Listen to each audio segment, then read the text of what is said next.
তো তারপরে বন্ধুরা আমরা কিন্তু কেক কেটেছিলাম। এখানে দেখতেই পাচ্ছ আমি আছি আর মা আছে, শাশুড়ি মা আর আমার বড় যা আছে। আর এদিকে তো আমার ক্যামেরাম্যান বিনিকা, ও কিন্তু ভিডিওটা করছিল, ক্যামেরার পিছনে ছিল। আর এখানে আমরা খুব হই হুল্লোড় করে কেকটা কাটছিলাম।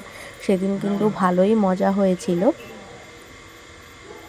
তো এখানে আমার শ্বশুর মশাই মিসিং আছে, উনি একটুখানি বাইরের দিকে ছিলেন, ওই জন্য এখানে ছিলেন না। পরে কিন্তু এসে আবার কেক খেয়েছিলেন, ভিডিওতে নেই কিন্তু ফটোতে আছে। তারপরে তো কেক কাটিং আমরা মানে দেখতেই পাচ্ছ কেকটা কিন্তু কাটা হয়ে গেছে, একে অপরকে খাইয়ে দেওয়া হচ্ছে এখানে। আর ভিডিওগুলো তোমাদের কেমন লাগছে অবশ্যই তোমরা কমেন্টে কিন্তু জানিও। তো এখানে দেখো এবার দিদিকে খাওয়াতে যাবে, দেখো কি অবস্থা, অত বড় করে কেউ দেয় কখনো? দেখো কি অবস্থা, আমি তো পুরো হেসে এখানে পাগল হয়ে যাচ্ছি। কিন্তু কি অবস্থা দেখো, সবাই এখানে কিন্তু হাসছিল। তারপরে এই যে আমাদের ক্যামেরাম্যান এখন এসছে, ফোনটা আমার হাতে দিয়ে ওকে একটু কেক খাইয়ে মাখিয়ে দিল। আর ও এখানে কিন্তু ওর কাকুকে কেকটা খাইয়ে দিচ্ছে।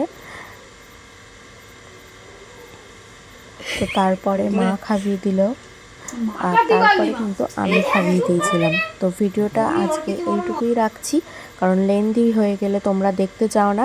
আর খাওয়া দাওয়ার ভিডিও খুব শীঘ্রই আসছে।